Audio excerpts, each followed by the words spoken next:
Hey, you're listening to Gino, and this is Resident Evil 3. So, this is going to be segment 1 of my hardcore S-rank playthrough. I had a lot of fun on my first playthrough, and if you wanted to watch that playthrough, I'm going to have a playlist link in the description to this video. But yeah, since this is my second run, I'm just going to skip all the cutscenes to save myself some time, because I had to redo this part like a bajillion times to get this perfect run. Although this run could still be better, it's not 100% perfect, but yeah. In the beginning part here, it's really straightforward. Just try not to get hung up on Jill's like bed frame and table and furniture or whatever.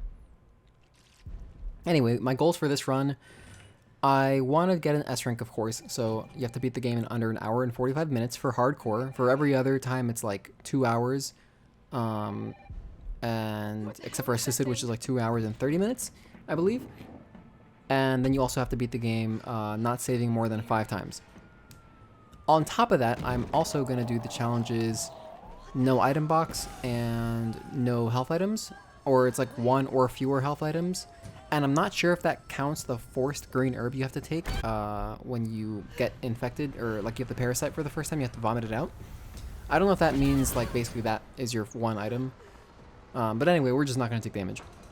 So, yeah, this first sequence is going to go all the way up to getting the first hip pouch right before you do the power station area with the insects. So it's going to be like 10 minutes long.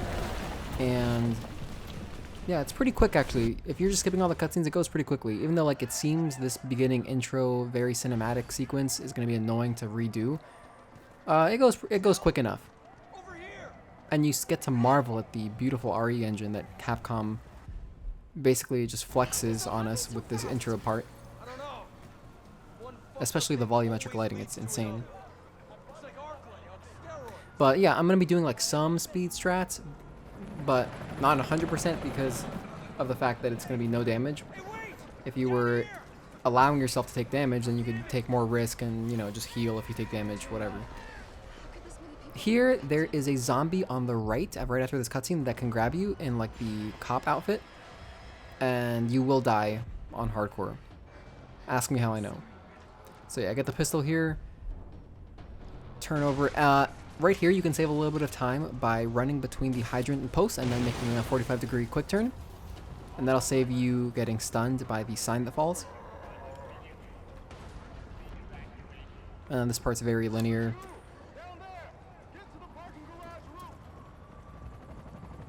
Been practicing dodging a bit. Dodging is easier than it seemed my first playthrough when I didn't like sit there and just like figure out, oh, this is the timing. But pretty much I've found if you just react to the zombies' attacks instead of preemptively dodge, you're gonna have a much easier time. And then if you want, you can use the item, what's it called? It's like the STARS manual, and that'll make the time even more generous. But I think it's pretty easy so far, at least for zombies. Like hunters or dogs or whatever, they might be a little bit tougher.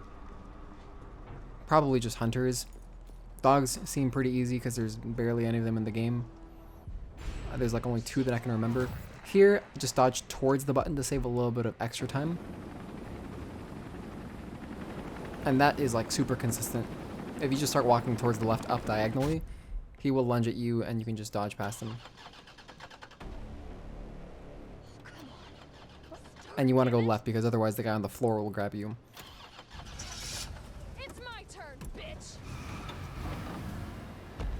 I wonder what kind of car this is. Like, I wonder what it's actually supposed to be. Like, all this wooden insert makes it feel so old, like old man. This part's cool. I think Nemesis kind of reminds me of Sephiroth a little bit. Like that classic Sephiroth wallpaper where he's like standing in the flames. So anyway, this part here, you can get past Carlos. I think I saw Carcinogen's run of this same playthrough pretty much, which I'm using as like my guide to figure out how to play the game, which I'll also have a link to the description, in my description to that video. And he gets past him on the first turn there, but I haven't been able to do it. But on this turn, I can get past Carlos every time. Not that it really matters. I don't think it matters because you just... You have to wait for him to open the door anyway. Although you do want to be running forward to push him forward, because if you walk through that area, that hallway, then there'll be more dialogue than there was just here. I try to line myself up with that carton, that cigarette box on the floor, and usually it works where he'll push you all the way to the cart and then you can get into the train cart before him, which saves a little bit of time. But it's kind of inconsistent. I'm not sure how to do it 100%. But yeah, I found that cigarette carton usually helps me get lined up. All right. And then at the very top of these next stairs here, you get a radio call from Carlos. I just skip it. I know that if you're really concerned about your end game, your in-game timer at the end, then you would just want to listen to that radio sequence, because skipping it still counts the time that you would have listened to it. So, but for real time, just go ahead and skip it.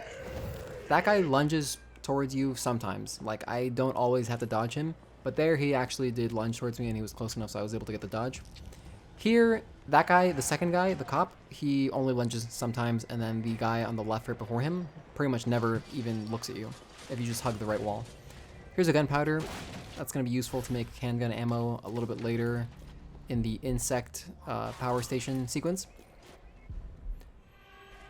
That guy in the reflective vest that we just ran past, he lunges towards you sometimes, and if he does, just dodge towards him, and you'll go through the other zombies. You'll cut through like a diagonally to the right. And then we just go up these stairs. We're going to get the dot sight real quick. The code is always 937, so 9 left, 3 right, 7 left. Although we're not going to use the shotgun, or not the shotgun, the pistol for anything quite yet. Next time we shoot this is going to be to blow up a barrel on the rooftop of this building. I just dodged past this guy because it feels really cool since the door opens and everything. It's like perfect. Okay, the zombie coming up here right before the pharmacy. Run over him, because if you run to the right of him, he will grab your feet. I've never had him grab me just running over him. There's some high-grade gunpowder for some shotgun ammo later, and then more handgun ammo. This guy that we just ran over, he sometimes comes in here. See, like here he did, but he doesn't always get inside the stores, so it's kind of just like take that turn a little bit wider to react. That guy's easy enough to dodge. The guy in here, though, is a pain to dodge on the way out. So like, running towards him here, no problem, because there's lighting. And then after you pick up the hose, it's so dark. I had such a hard time like getting this dodge perfect. I've lost plenty of runs there because it's just hard to see. So in that case, you should just be using the audio cue. As soon as you hear a noise, that's basically when they start their attack, and then that's pretty much when you can hit dodge. But as I'm recording this stuff, I'm just like listening to music and hanging out basically. So I don't really use the audio in the game. And now we're gonna go upstairs all the way and head through the ladder shortcut back to the fire hydrant. Here you can pull out your pistol, because we're gonna shoot this barrel to kill a zombie on the floor that is out of sight. And pick up the gunpowder that was in front of them. Boom. And at this point, you're pretty much home free. There's just like 2 more dodges, maybe 3. But yeah, go ahead and use the hose here. Now we're gonna get the bolt cutters. If you want to be very safe, you could run all the way back and get the shotgun now that you have the bolt cutters, which would be useful for the bugs. But, I think it's easy enough just using the pistol, so I'm just going to use the pistol.